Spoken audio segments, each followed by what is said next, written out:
ಇವತ್ತು ನಮ್ಮ ಸ್ವತಂತ್ರ ಭಾರತದ ಇತಿಹಾಸವನ್ನು ನೋಡಿದಾಗ ನಮ್ಮ ಭಾರತ ದೇಶಕ್ಕೆ, ನಮ್ಮ ಭಾರತದ ಅಭಿವೃದ್ಧಿಗೆ, ನಮ್ಮ ಭಾರತ ಮಾತೆಯ ಗೌರವವನ್ನು ಎತ್ತಿ ಹಿಡಿಯೋದನ್ನು ನೋಡಿದಾಗ ಸ್ವತಂತ್ರ ಭಾರತದ ಇತಿಹಾಸದಲ್ಲಿ ಅಟಲ್ ಬಿಹಾರಿ ವಾಜಪೇಯಿ ಅವ್ರನ್ನ ಬಿಟ್ಟರೆ ಇಂದಿನ ನಮ್ಮೆಲ್ಲರ ನೆಚ್ಚಿನ ಪ್ರಧಾನಮಂತ್ರಿಗಳಾದಂಥ ನರೇಂದ್ರ ಮೋದಿಜಿ ಅವರ ನೇತೃತ್ವದಲ್ಲಿ ನಮ್ಮ ದೇಶದ ಇತಿಹಾಸ ಇಡೀ ಜಗತ್ತಿಗೆ ಪರಿಚಯ ಮಾಡಿಕೊಡುವಂಥ ರೀತಿಯಲ್ಲಿ ಅನೇಕ ಸುಧಾರಣೆಯ ಕಾರ್ಯಕ್ರಮಗಳು ಇವತ್ತು 2014ರಿಂದ ನಾವು ನೋಡ್ತಾ ಇದ್ದೀವಿ. ಒಂದು ಮಾತು ಹೇಳ್ತಾರೆ, ಆನ್ ಬಾನ್ ಶಾನ್ ಅಂಥೇಳಿ.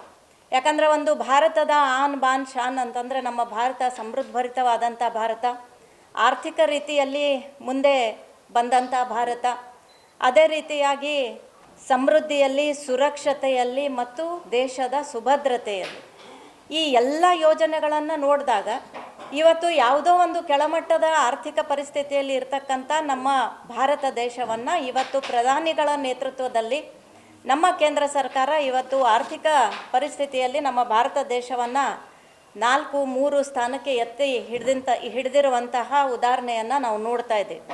ಹಾಗಾಗಿ ಸುಮಾರು 2014ರಿಂದ 2025ರವರೆಗೆ ಅನೇಕ ಥರದ ಬಿಲ್ಗಳನ್ನು ತಂದು ಸರ್ವಾಂಗೀಣ ಅಭಿವೃದ್ಧಿ ಅಂದರೆ ಏನು ಅಂತಕ್ಕಂಥದ್ದನ್ನು ನಮ್ಮ ಪ್ರಧಾನಮಂತ್ರಿಗಳು ಇವತ್ತು ನಮಗೆಲ್ಲರಿಗೂ ಅಷ್ಟೇ ಅಲ್ಲ, ನಮ್ಮ ದೇಶದ ಜನತೆಗಷ್ಟೇ ಅಲ್ಲ, ಇಡೀ ಜಗತ್ತಿಗೆ ತೋರಿಸ್ಕೊಟ್ಟಂಥ ಉದಾಹರಣೆಯನ್ನು ನಾವು ಇವತ್ತು ನೋಡ್ತಾ ಇದ್ದೀವಿ. ಹಾಗಾಗಿ ಕಳೆದ ಬಾರಿ ಮೊನ್ನೆ ತಾನೇ ನಡೆದಂಥ ಚಳಿಗಾಲದ ಒಂದು ಕೇಂದ್ರದ ಅಧಿವೇಶನ ಬಹಳಷ್ಟು ಮಹತ್ವಪೂರ್ಣವಾದಂಥ ಒಂದು ಬಿಲ್ಲನ್ನು ಸನ್ಮಾನ್ಯ ಮೋದಿಜಿ ಅವರ ನೇತೃತ್ವದಲ್ಲಿ ಇವತ್ತು ಆ ಬಿಲ್ಲನ್ನು ಘೋಷಣೆ ಮಾಡಲಾಯಿತು. ಅದು ಏನು ಅಂತಂದಾಗ ಮೋದಿಜಿಯವರ ಈ ಸರ್ವಾಂಗೀಣ ಅಭಿವೃದ್ಧಿ ಟಾರ್ಗೆಟ್ ಇಟ್ಟಿರುವಂಥದ್ದು 2047. ಆ ವರ್ಷಕ್ಕೆ ನಮ್ಮ ದೇಶ ಸ್ವತಂತ್ರ ಆಗಿ 100 ವರ್ಷದ ಇತಿಹಾಸ ಇರುವಂಥ ಸಂದರ್ಭದಲ್ಲಿ ನಮ್ಮ ಭಾರತ ದೇಶದ ಬೆನ್ನೆಲುಬು ಅಂತಂದರೆ ಗ್ರಾಮೀಣ ಭಾಗ ಮತ್ತು ರೈತರು. ಯಾಕಂದರೆ ಗಾಂಧೀಜಿಯವ್ರ ಕನಸು ಕೂಡ ಇತ್ತು. ಗಾಂಧೀಜಿಯವರು ಕೂಡ ಹೇಳ್ತಿದ್ರು, ಯಾವ ಅರ್ಥದಲ್ಲಿ ಯಾವ ಟೈಮಿಗೆ ನಮ್ಮ ಗ್ರಾಮೀಣ ಭಾಗ ಸುಧಾರಣೆ ಆಗ್ತದೋ ಆ ಟೈಮಲ್ಲಿ ನಮ್ಮ ಭಾರತ ದೇಶ ನಿಜವಾದ ಅರ್ಥದಲ್ಲಿ ಒಂದು ಸುಧಾರಣೆ ಹೊಂದಿದ ರೀತಿಯಲ್ಲಿ ಆಗ್ತದೆ ಅಂತಕ್ಕಂಥ ಮಾತನ್ನು ಹೇಳ್ತಿದ್ರು.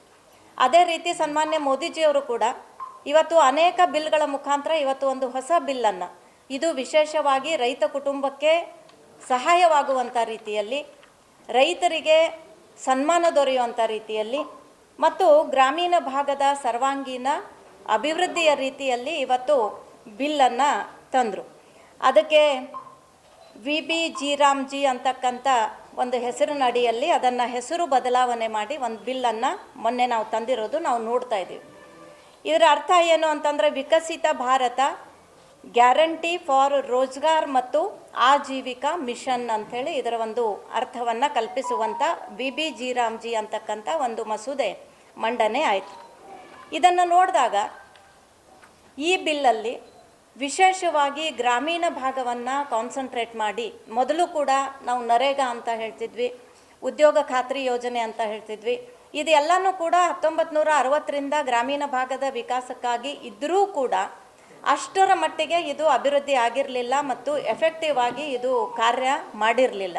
ಹಾಗಾಗಿ ಇದರಲ್ಲಿ ಈ ಬಿಲ್ಲಲ್ಲಿ, ಮೊದಲಿನ ಬಿಲ್ಲಲ್ಲಿ ಅನೇಕ ಲೋಪದೋಷಗಳನ್ನು ತಿದ್ದುಪಡಿ ಮಾಡಿ ಅದಕ್ಕೆ ಒಂದು ಸ್ಟ್ರಾಂಗ್ ಆದ ಬೇಸನ್ನು ಹಾಕಿ ಇವತ್ತಿನ ಪರಿಸ್ಥಿತಿಯಲ್ಲಿ 2025ರ ನಂತರದ ಪರಿಸ್ಥಿತಿಯಲ್ಲಿ ಗ್ರಾಮೀಣ ಭಾಗದಲ್ಲಿ ನಾವು ಏನೇನು ಕಾರ್ಯಗಳನ್ನು ಕೈಗೊಳ್ಳಬೇಕು, ಗ್ರಾಮೀಣ ಭಾಗದಲ್ಲಿರ್ತಕ್ಕಂಥ ರೈತರ ಕೈಬಲಪಡಿಸಬೇಕು ಮತ್ತು ಅವರಿಗೆ ಉದ್ಯೋಗ ಖಾತ್ರಿ ಯೋಜನೆಯನ್ನು ಕೊಡುವಂಥ ನಿಟ್ಟಿನಲ್ಲಿ ಅನೇಕ ಬದಲಾವಣೆಗಳನ್ನು ತಂದು ಈ ಬಿಲ್ಲನ್ನು ಇಂಟ್ರಡ್ಯೂಸ್ ಮಾಡಿರೋದು ನಾವು ಈಗಾಗಲೇ ನೋಡ್ತಾ ಇದ್ದೀವಿ. ಈ ಒಂದು ಬಿಲ್ಲಲ್ಲಿ ನಮ್ಮ ಗ್ರಾಮೀಣ ಭಾಗದ ರೈತ ಕುಟುಂಬಗಳಿಗೆ ಸುಮಾರು ಮುಂಚೆ ಏನು ನಾವು ಉದ್ಯೋಗ ಖಾತ್ರಿಯಲ್ಲಿ 100 ದಿನಗಳ ಮಟ್ಟಿಗೆ ನಾವು ಉದ್ಯೋಗದ ಖಾತ್ರಿಯನ್ನು ಆ ಜನತೆಗೆ ಕೊಡ್ತಾ ಇದ್ವಿ.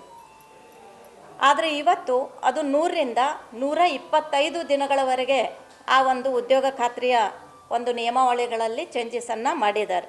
ಸುಮಾರು 25 ದಿವಸ ಇದು ಹೆಚ್ಚಿಗೆ ಕೂಡ ನಾವು ಮಾಡ್ತಾ ಇದ್ದೀವಿ. ಮೊದಲೇ ಅವ್ರಿಗೇನು ಪೇಮೆಂಟ್ ಆಗ್ತಿತ್ತು ಅದಕ್ಕಿಂತ ಇವತ್ತು 370 ರೂಪಾಯಿಗಳ ಒಂದು ದಿನದ ಒಂದು ಅವರಿಗೆ ಪೇಮೆಂಟನ್ನು ಕೂಡ ಈ ಬಿಲ್ಲಲ್ಲಿ ಈಗಾಗಲೇ ಮಾಡಿದ್ದಾರೆ. ಮುಂಚೆ ಉದ್ಯೋಗ ಖಾತ್ರಿ ಯೋಜನೆಯನ್ನು ನೋಡಿದಾಗ 15 ದಿನಕ್ಕೊಂದು ಸತಿ ಪೇಮೆಂಟ್ ಮಾಡ್ತಿದ್ವಿ ಅಂತ ಸರ್ಕಾರ ಹೇಳ್ತಾ ಇದ್ದರೂ ಕೂಡ ಸುಮಾರು 3 ತಿಂಗಳು 4 ತಿಂಗಳವರೆಗೆ ಪೇಮೆಂಟ್ ಆಗ್ತಾ ಇರಲಿಲ್ಲ. ಆದರೆ ಇವತ್ತು ವಾರಕ್ಕೆ 10 ದಿನಗಳ ಒಳಗಡೆ ಡೈರೆಕ್ಟಾಗಿ ಇದು ಲಾಭಾರ್ಥಿಯ ಅಕೌಂಟ್ಗೆ ಪೇಮೆಂಟ್ ಹೋಗೋ ರೀತಿಯಲ್ಲಿ ಬಹಳಷ್ಟು ಪಾರದರ್ಶಕತೆಯನ್ನು ಇಟ್ಕೊಂಡು ಇದರಲ್ಲಿ GPS ಇರ್ಬೋದು, ಅದೇ ರೀತಿ ಒಂದು ಡ್ಯಾಶ್ಬೋರ್ಡ್ ವ್ಯವಸ್ಥೆ ಇರ್ಬೋದು, ಮತ್ತು ಟ್ರ್ಯಾಕಿಂಗ್ GPS ಟ್ರ್ಯಾಕಿಂಗ್ ವ್ಯವಸ್ಥೆ ಮತ್ತು AI ಟೆಕ್ನಾಲಜಿಯನ್ನು ಯೂಸ್ ಮಾಡಿದ್ದಾರೆ.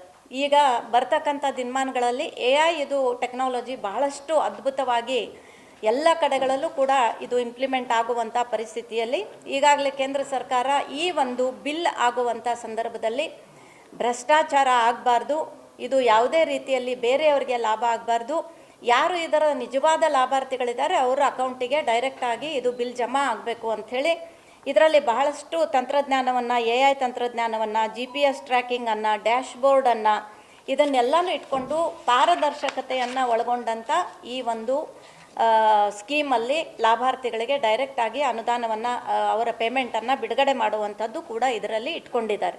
ಹಾಗಾಗಿ ಇದು ಬಹಳಷ್ಟು ಹೆಮ್ಮೆ ತರುವಂಥ ವಿಷಯ. ವಿಶೇಷವಾಗಿ 4 ಪ್ರಮುಖವಾದ ಅಂಶಗಳನ್ನು ಇದರಲ್ಲಿ ಮೋದಿಜಿಯವರು ಇಟ್ಕೊಂಡಿದ್ದಾರೆ. ಅದರಲ್ಲಿ ಮಹಿಳೆಯರಿಗೆ ಪ್ರಾಧಾನ್ಯತೆಯನ್ನು ಕೊಟ್ಟಿದ್ದಾರೆ. ಯಾಕಂದರೆ ಮಹಿಳೆಯರು ಕೂಡ, ರೈತ ಮಹಿಳೆಯರು ಕೂಡ ಅವರು ಮನೆಯಲ್ಲಿ ಉದ್ಯೋಗ ಇಲ್ಲ ಅಂತ ಅನ್ನೋದಕ್ಕಿಂತ ಆ ಮಹಿಳೆಯರಿಗೆ ಇದರಲ್ಲಿ ಅವಕಾಶವನ್ನು ಕೊಟ್ಟಿದ್ದಾರೆ. ವಿಶೇಷವಾಗಿ ಒಬ್ಬಂಟಿಗ ಮಹಿಳೆಯರು, ಯಾಕಂದರೆ ಗಂಡ ತೀರಿ ಹೋದ್ಮೇಲೆ ಅವಳಿಗೆ ಕುಟುಂಬ ನಡೆಸೋದು ಕೂಡ ಗ್ರಾಮೀಣ ಭಾಗದಲ್ಲಿ ತುಂಬ ತೊಂದರೆ ಆಗ್ತಕ್ಕಂಥ ಒಂದು ನೆನಪನ್ನು ಇಟ್ಕೊಂಡು ಮಹಿಳೆಯರ ಜೊತೆಗೆ ಯಾರು ಒಬ್ಬಳೇ ಮಹಿಳೆ ಇರ್ತಾಳೆ ಅವಳಿಗೆ ಇಂಪಾರ್ಟೆನ್ಸನ್ನು ಕೊಟ್ಟಿದ್ದಾರೆ. ಅಂಗವಿಕಲರಿಗೆ ಇದರಲ್ಲಿ ಅವಕಾಶವನ್ನು ಕೊಟ್ಟಿದ್ದಾರೆ. 60 ವರ್ಷ ಮೇಲ್ಪಟ್ಟವ್ರಿಗೂ ಕೂಡ ಅವರಿಗೆ ಸಂದರ್ಭಕ್ಕೆ ತಕ್ಕಂಗೆ ಯಾವ ಉದ್ಯೋಗ ಮಾಡ್ಬೋದು ಅದನ್ನು ಕೂಡ ಇದರಲ್ಲಿ ಕೊಟ್ಟಿದ್ದಾರೆ.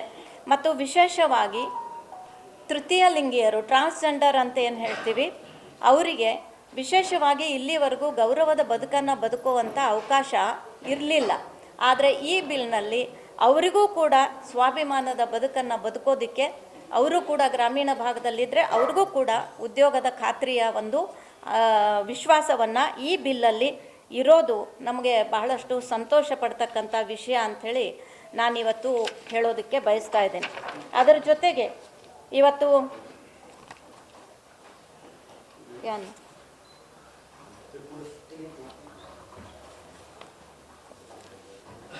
ಇದನ್ನು ನೋಡಿದಾಗ ಭಾಳ